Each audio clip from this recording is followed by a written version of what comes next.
今天是2025年10月27号，乌克兰抵抗侵略的第1341天。昨天，俄罗斯战损人员900人，总的战损人员突破了1136890人。10月26号，全域共爆发了101次激烈战斗。库尔斯克战场作为俄罗斯的门户，双方的攻防战成为战局的核心之一。乌克兰空军凭借 F-16战机主导的空地一体战术和高科技的精准打击，不仅在库尔斯克粉碎了俄军的重兵围剿，更在别尔哥罗德、赫尔松和克里米亚同步战线有所突破，用现代高科技战术书写了反击战的经典篇章。库尔斯克的洛克特地区作为俄军本土防御的枢纽 M2 公路和铁路干线的交汇处，是俄军组织乌军西进的关键屏障。俄军在此地集结了西部军事集群主力部队、第155机械化步兵旅以及近卫第98空降师，在26号凌晨3点从北部奥廖尔地区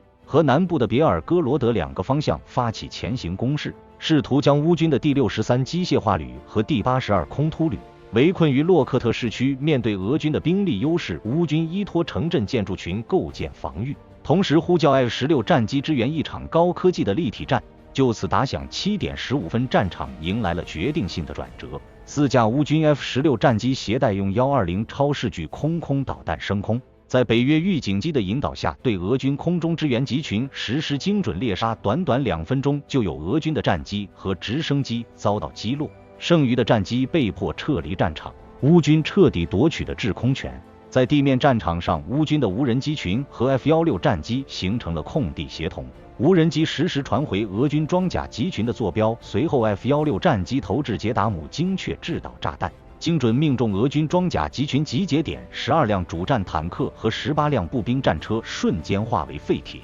战至当日16点，乌军不仅粉碎了俄军的围困企图，更将战线推至洛克特以东的东沃斯科列线斯科一线，收复失地42千米，成功歼灭312名俄军俘虏27人。在库尔斯克激战的同时，乌军在多条战线同步发动反击，形成了全域压制的战争态势。在别尔哥罗德，乌军第33机械化旅以海马斯远程火箭炮为核心，在26号上午10点精准打击了俄境内别尔哥罗德水库大坝周围的俄军补给枢纽，摧毁俄军3座弹药库和2座桥梁，迫使俄军后撤3000米，规避乌军的火力覆盖。午后，该旅无人机部队突袭了别尔哥罗德市南部的火力发电厂，成功瘫痪了俄军能源补给节点，导致当地4万余名居民停电，有效牵制的俄军向库尔斯克增兵的力量。在布良斯克方向，乌军采用游击战术，精准打击特种部队和无人机协同，在26号夜间渗透至斯莫林斯克至基辅的铁路沿线，炸毁2列俄军军列运输车，摧毁炮弹约800吨，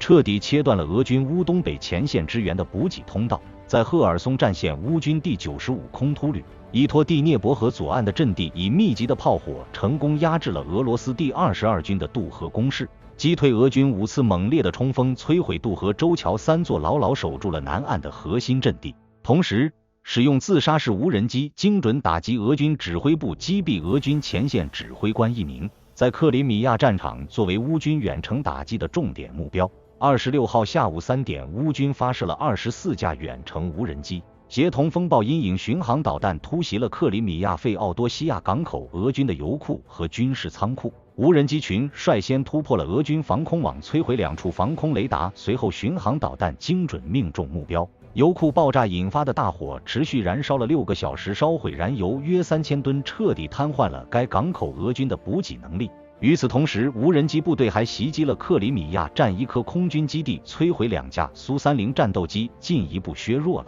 俄军在黑海地区的空中力量。在全域作战当中，乌军的高科技战术素养展现得淋漓尽致。面对俄军发射的101架无人机的攻击，乌军的防空系统和电子战部队协同作战，成功击落俄军90架来袭目标，仅在基辅少数地区造成了轻微损失。第聂伯河彼得罗夫斯克煤矿井下的496名工人安全撤离，而乌军发射的近100架无人机精准打击了俄罗斯的图拉、梁赞的地区的炼油厂、变电站等相关设施，形成了战略牵制，迫使俄军不得不分兵防御本土。截止10月26号24时，乌军在全域收复失地118千米，清理雷区96千米，3个定居点重新被乌军控制。瑞典即将交付的100架鹰狮战斗机，再加上 AE-16战机形成的空战力量，让乌克兰的胜利曙光越来越近。乌军这场全域反击战证明，以 F-16为核心现代化作战体系已彻底瓦解了俄军的传统兵力优势。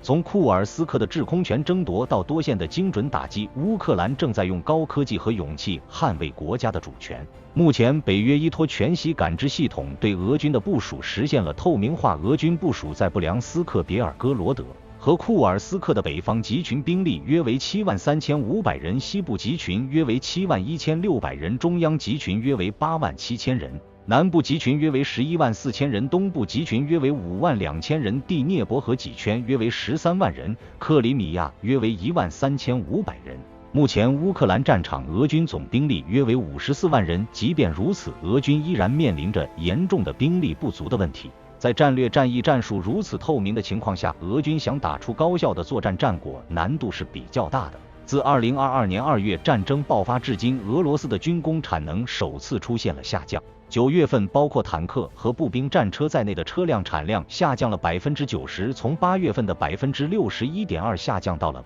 6%。而俄罗斯的军工业的整体经济增长速度从8月份的2.4%下降到了9月份的0.4%。产能正在逐渐下滑，受影响最大的极有可能是坦克和装甲车，因为这些重武器大部分不能够全新的制造，而是翻新苏联时代遗留下来的库存装备。今天的视频就到这里，大家有什么观点和看法，欢迎打在评论区留言讨论。感谢您的观看，我们下期再见。